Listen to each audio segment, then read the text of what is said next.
If you want to learn more about American liberty through the context of American history, go to my friends over at patriotpost.us. Sign up today and download your free copy of the Patriots Primer on American Liberty through the link in the description box below.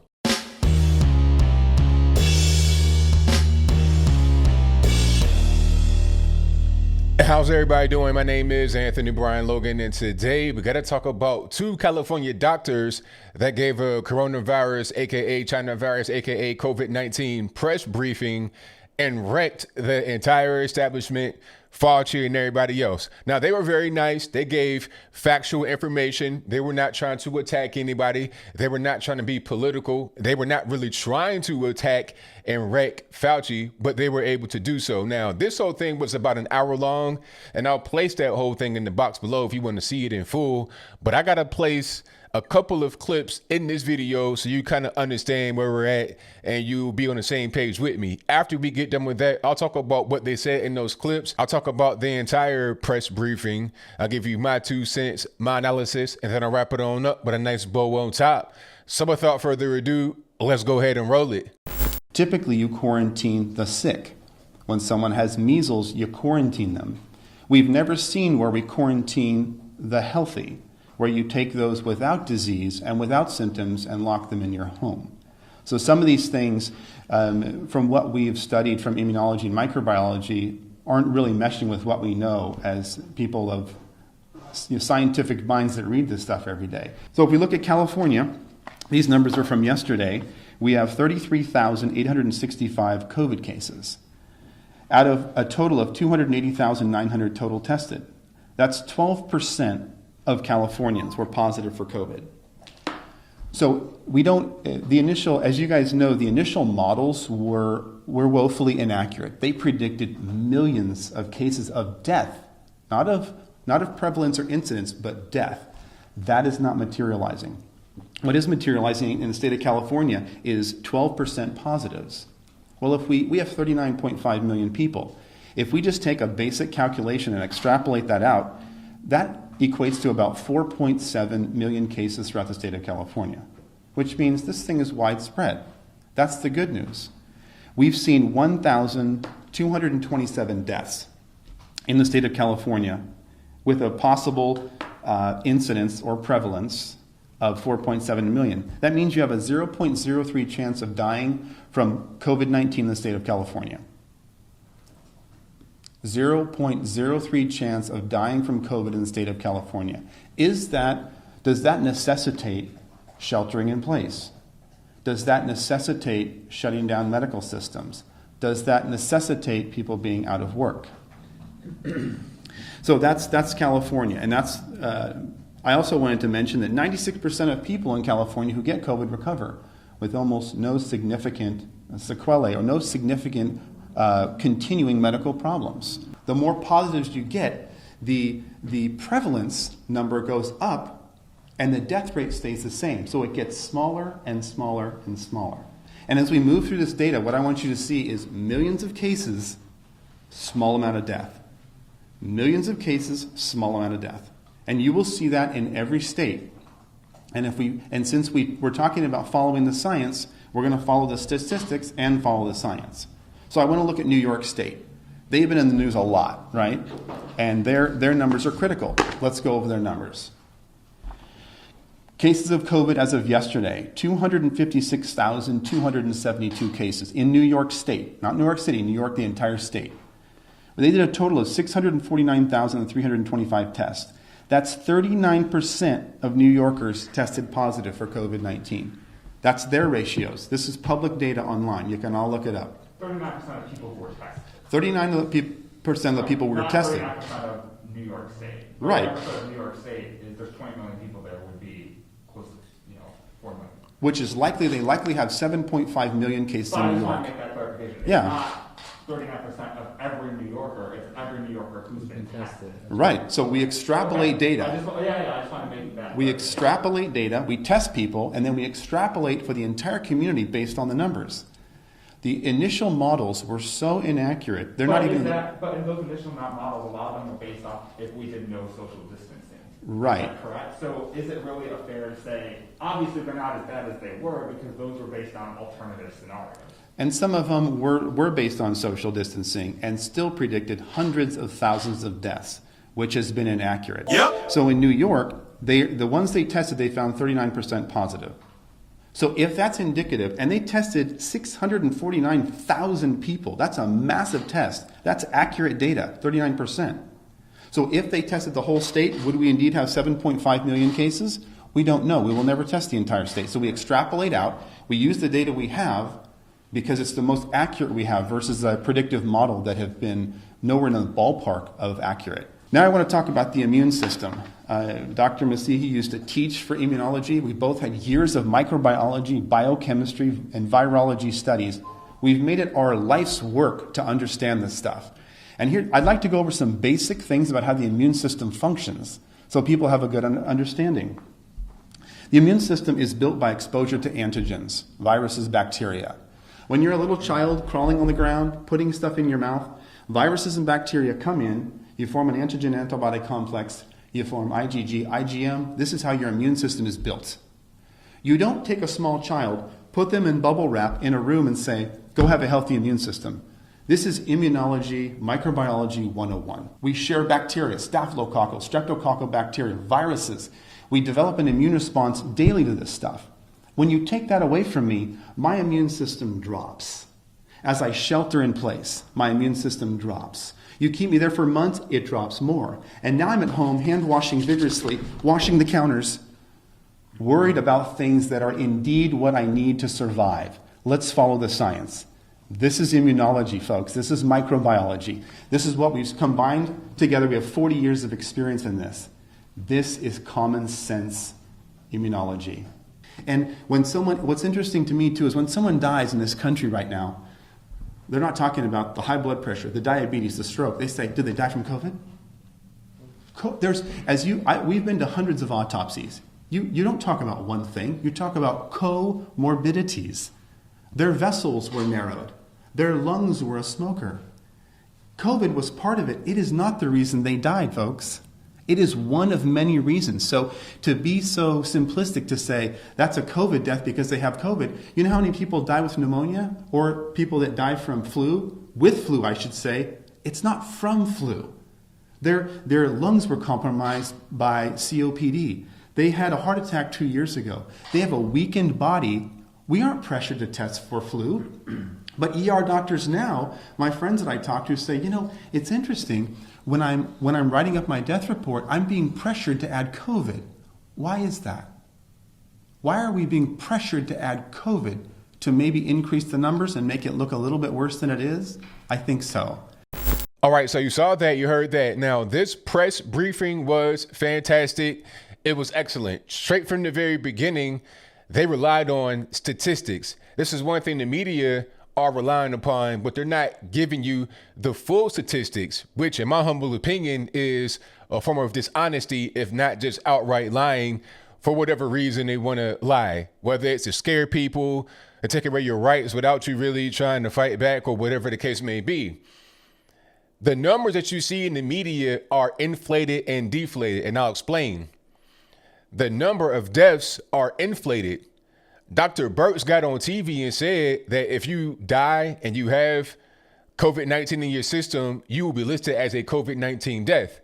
Although that might not be the reason why you actually died. Okay. If you're 400 pounds and you have a history of heart problems, you had a heart attack recently, you had a stroke recently, you die, and then you have COVID-19 in your system, they say, okay, you got a COVID-19. But is that why you died? Or is it because of the comorbidity? You can't just say that COVID-19 killed this person when they were already on the brink of death. That's not really how that works at all. If somebody's 86 years old, I think, what was that? Elizabeth Warren's brother, he's 86 years old. They said he died of coronavirus. Really? He's 86. I mean, maybe he was just old. Maybe that's why he passed away. You understand? Like, I'm not trying to be insensitive. I'm just being honest and I'm just being real here. There are other reasons why people die beyond COVID-19. But yet, if you have it in your system and you die, you'll be listed as a COVID-19 death. The number of deaths are inflated more than what they actually are. And the numbers are also deflated because what you're seeing as far as reported cases is much lower than the number of real reported cases. Dr. Erickson presented data that says, look, California, they're saying it's X amount of cases, but it's really Y amount of cases. And we got to look at the Y number as the real number. Okay. If you test and extrapolate, which is what they always do, polling and everything else, but this is much better than political polling because you have a much higher number of people that are tested, a much higher control group, test group, whatever you want to call it. You take that group and extrapolate the data for the entire state, then you're able to get a ballpark estimate, a very accurate estimate of the number of people that have the virus in a particular place. New York State, you're talking about like what, 30% of people have the virus. California, it's a pretty hefty percentage. Why? Because the virus has been around for a while. It did not just come about in March when the shutdown started. Okay, I was in California while the virus was going on. Now, it didn't just pop up because travel from China ended on January 31st. The majority of it, the bulk of it. But before that, there was no limit on travel. Like, what, November, December, most of January. So you're talking about 3 months. There was time for people to come from China to the U.S. and infect people. Okay. And where are they going to go? International airports, LAX, straight from China.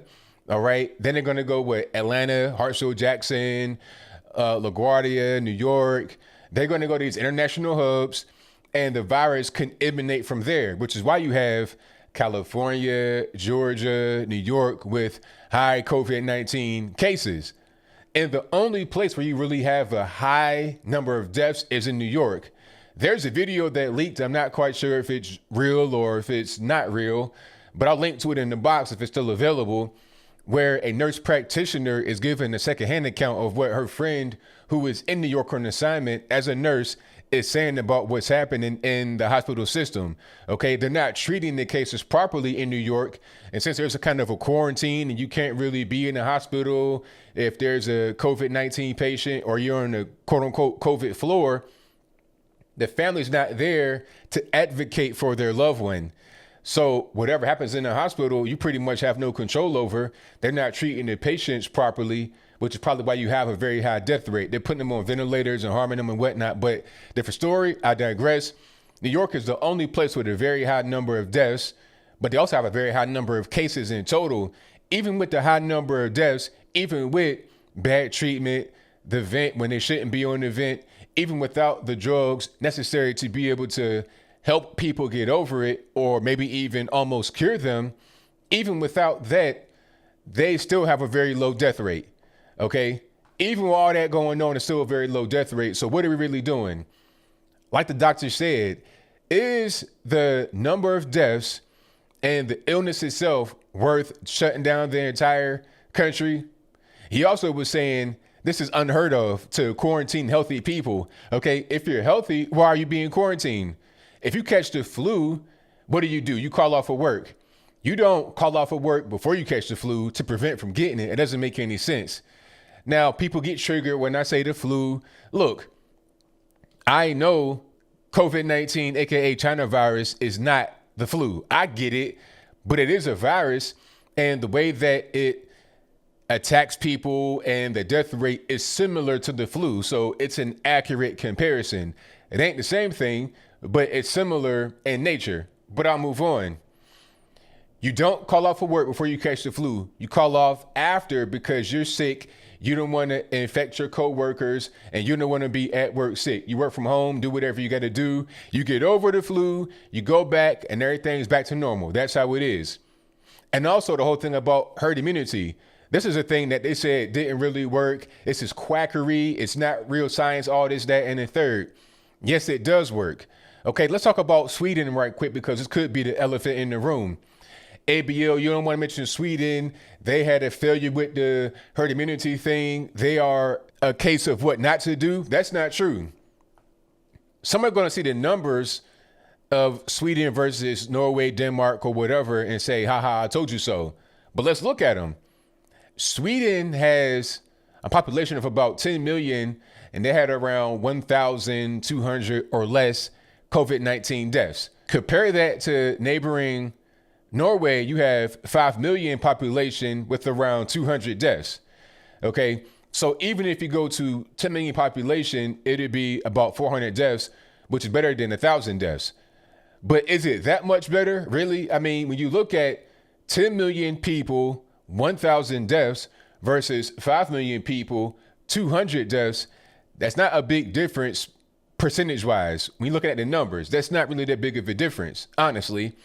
And one country did not shut down in Sweden and the other one did in Norway. Is the small number of death differences worth shutting down the entire country? Is it worth wrecking your economy? Is it worth all the other things that happen beyond just a job loss, which is big, beyond possible worldwide famine, millions, hundreds of millions going hungry, starving to death as a result of the shutdown worldwide? Beyond just that, there are also home problems. You got domestic violence, drug abuse, because a lot of people rely on their job to get out of the house, to develop a routine and to stay sober. Okay, drug abuse, alcohol abuse, and the deaths that come from that, child abuse, child molestation, all kind of things like that, domestic violence. All these things are going through the roof because people are trapped inside their homes.